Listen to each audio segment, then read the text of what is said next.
आजाद की मूंछों पर अपनी उंगली फेर रहे थे। लगता था सांपों का जत्था घरों को डसने निकला हो, या कि झुंड राहुओं का सूरज को घसने निकला हो। जो होगा है धर्म मित्र का, उसे उन्होंने पाला, स्वयं घिरे सकुशल मित्र को बाहर पिंड निकाला।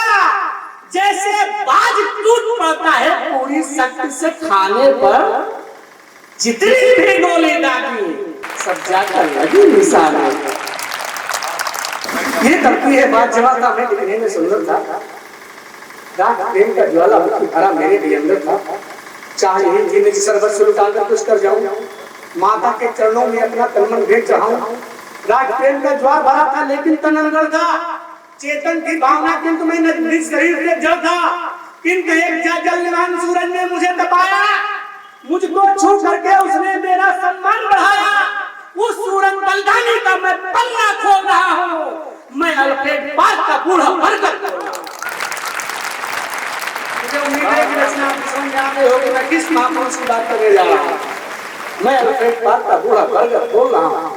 बहुत कमेंट्री सुनी आपने, लेकिन एक कमेंट्री सुनिए, एक बरगद की कमेंट्री सुनिए। आपको देखा बरगद, वो अल्फ्रेड पार्क का बरगद, प्रयागराज का चंद्रशेखर आजाद के साथ साथ क्या घटनाएं घटती हैं वो आपको देखा। हाल आपके सामने बरगद क्या कर रहा है। एक बार ताली बजाइए, दोबारा ताली बजाने के लिए कहूंगा। उस दिन रुदन देख स्वानों का मैं भी कांप गया था। उस दिन रुदन देख स्वानों का मैं भी कांप गया था। आने वाली अनहोनी को मन में भाग गया था। नजर द्वार पर पड़ी वहां नौयुवक एक अंदर आया। चपल चार शेरों से चीते जैसी थी सुचित काया। गौरवर्ण आजान बाव जो स्वर्ण निखर आया हो, ऐसे लगता था धरती पर शौर्य उतर आया। ऐसे लगता था धरती पर शौर्य उतर आया हो। इसका भी चित्र बनाता हूँ और चित्र दिखाई पड़ जाए तो मुझे लगे कि आपको समझ में आ गया। ऐसे लगता था धरती पर शौर्य उतर आया हो। तनी हुई मूछे, जनेऊ कंधे पर पड़ा हुआ था। दीप्त भारत का कोहिनूर लगता था जड़ा हुआ था। प्रबल भाग्य की रेखाएं मस्तक पर बनी हुई थी। लाल लाल आंखें विशाल, भ्रुकुटी कुछ तनी हुई थी।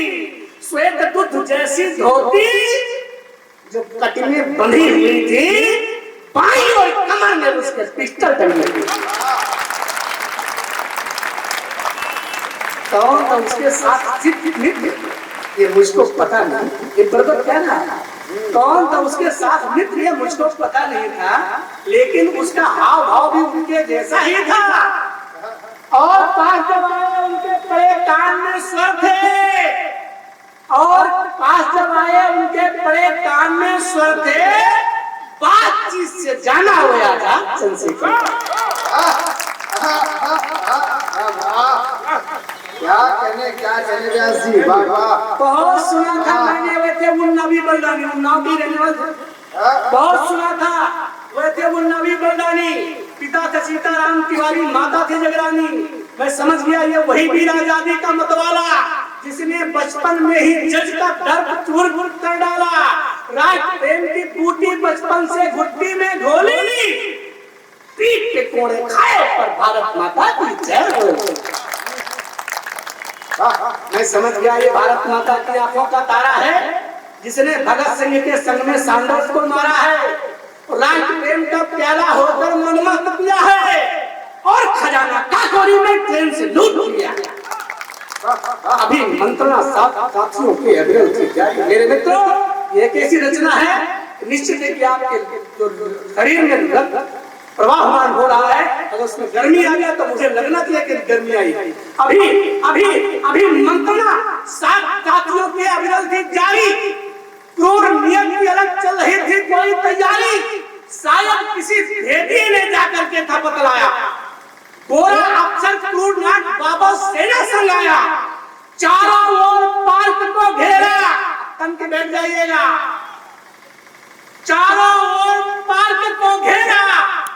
फिर बोला चिल्लाकर, बाहर निकल, अरे डरपोक कहां छिपा है जाकर। पड़ी सुनाई जब आजाद को उस गोरे की बोली। गरजा पिस्टल, सधा निशाना, चली एक फिर गोली और गाली देने वाले मुंह को गोली दाग घुसकर उसका जबड़ा फाड़।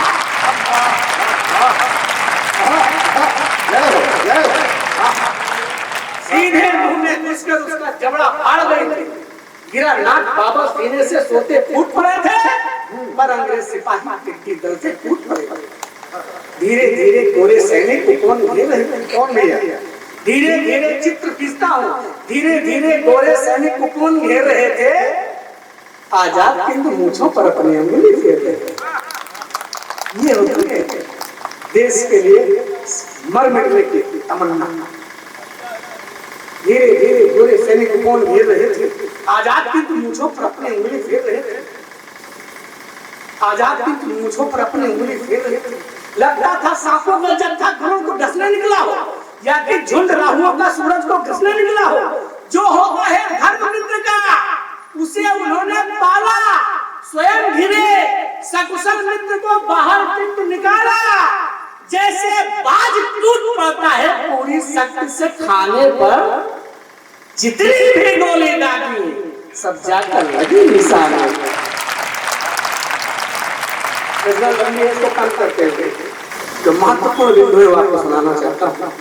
पौरुष देख चंद्रशेखर का मृत्यु खड़ी शर्माती थी। पौरुष देख चंद्रशेखर का मृत्यु खड़ी शर्माती थी। इधर गोलियां एक एक कर कम होती ही जाती थी। जीवित बचना मुश्किल है, उसने मन में जान लिया। पिस्टल में अंतिम गोली तो कठिन एक पर ठान लिया। पिस्टल में अंतिम गोली तो कठिन एक पर ठान लिया। सोच लिया माता गंगा सम और बहना है आजाद मुझे। जब तक अंतिम सांस रहेगी रहना है आजाद मुझे, रहना है आजाद मुझे। जब तक अंतिम सांस रहेगी रहना है आजाद मुझे। कुछ अनहोनी अब होनी है, शायद ईश्वर भांप गया। चंद्रशेखर का देख इरादा क्रूर काल भी कांप गया। माथे तिलक लगाकर मिट्टी, भारत माँ की जय बोली।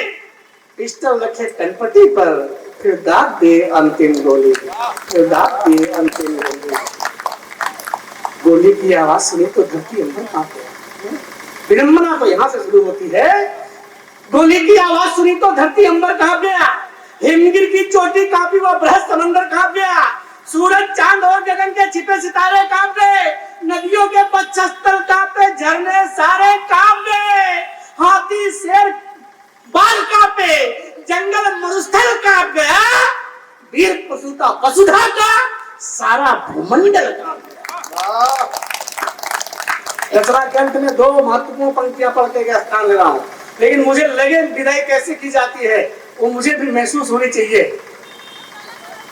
मुझे महसूस होनी चाहिए कि विदाई राष्ट्रभक्तों के बीच में कैसे होती कवि की। भले भले भले भले भले चंद्रशेखर ने अंतिम गोली स्वयं पे झोंकी दी। अगर सही बात हो तो समर्थन करना। भले चंद्रशेखर ने अंतिम गोली स्वयं पे झोंकी थी, लेकिन अंग्रेजी ताबूत में तीर उसी ने ठोकी थी। उस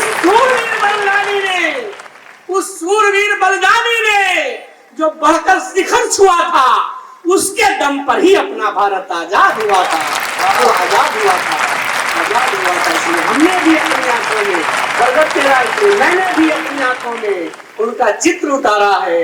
आजादी के अमर पूत को सत सत नमन हमारा है, सत सत नमन हमारा है, सत सत नमन हमारा है। एक बार हमारे साथ ये लगाएंगे, बोले भारत माता की, भारत माता की।